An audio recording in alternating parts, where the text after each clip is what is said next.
Cryptocurrencies were invented, and once they were invented, they're not going anywhere.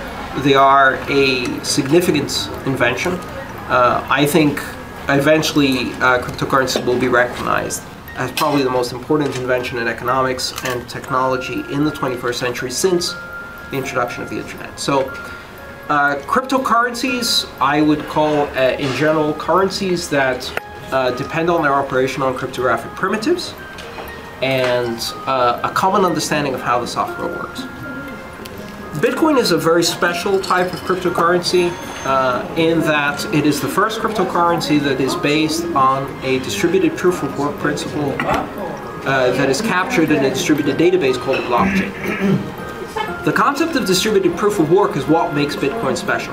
Bitcoin is based on a simple invention, and the word simple is used ironically in that sentence, or rather sarcastically.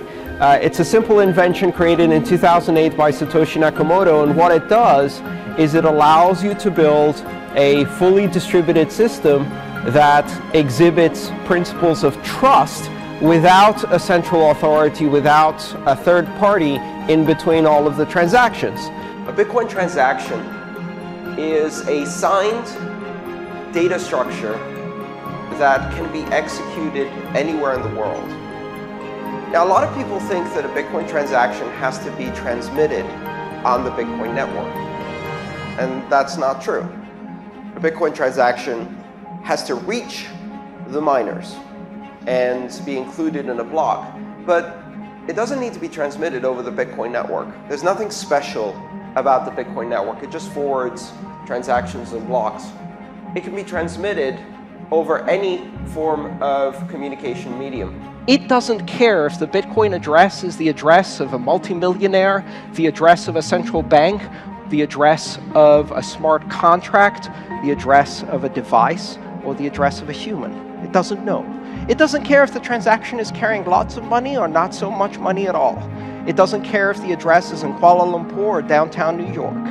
It doesn't know. It doesn't care. It moves money from one address to another based on a simple locking script. And that means that if you want to build a new application on top of Bitcoin, you can upgrade the end devices and you can build an application.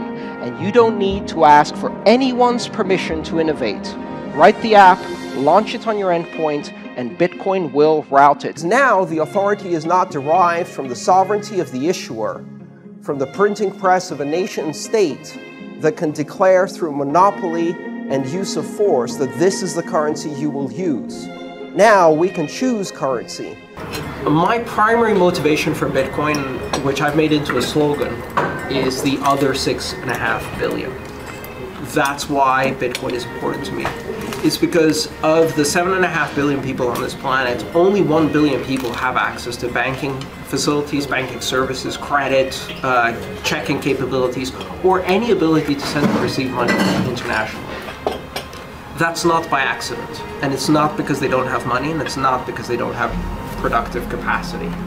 It's because of politics and infrastructure. And my reason for being interested in Bitcoin is because I think Bitcoin can change that. Because simply with the introduction of not even a very smart smartphone, you can introduce banking services throughout the world, and you don't even need connectivity or 24-hour electricity to do so. Where did this thing come from? How do you build, in 4 years, the fastest hashing supercomputer on the planet, completely without anyone noticing? I mean, because honestly, most of the world, you think outside of this room, how many people on the MIT campus know that the fastest supercomputer in the world, if you allow for hashing, is the Bitcoin network? And it's not just fast, it's thousands of times faster than all of the top supercomputers put together. And in 2014, during the worst year of Bitcoin, 500 startups received $500 million in investment, generating tens of thousands of jobs, and none of that innovation has come back yet, because they just started. Give us 2 years. All of the incredible technology advancements we saw in 2014 happened from inventions that were done 2 years ago and just started reaching broad adoption. Now what happens when you throw 500 companies and 10,000 developers at the problem? Give me 2 years and you will see some pretty amazing things in Bitcoin. Bitcoin could very much collapse in value.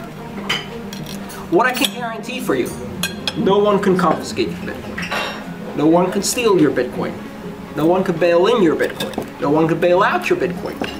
Right? No one can seize your Bitcoin or forfeit your Bitcoin or inflate it into paper money. I think a lot of the people in Bitcoin have a very palpable sense that they are participating in history. This stuff has never happened before. We've never had a currency that can enable distributed consensus without a third party. We've never had a successful digital currency that doesn't have a sovereign actor behind it. We've never had a currency that can be instantly transmitted across borders without controls.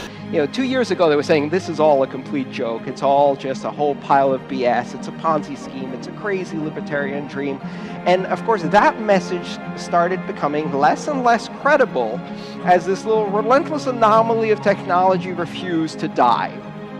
So while journalists are writing yet another obituary for the death of Bitcoin, I look at an ecosystem of openness.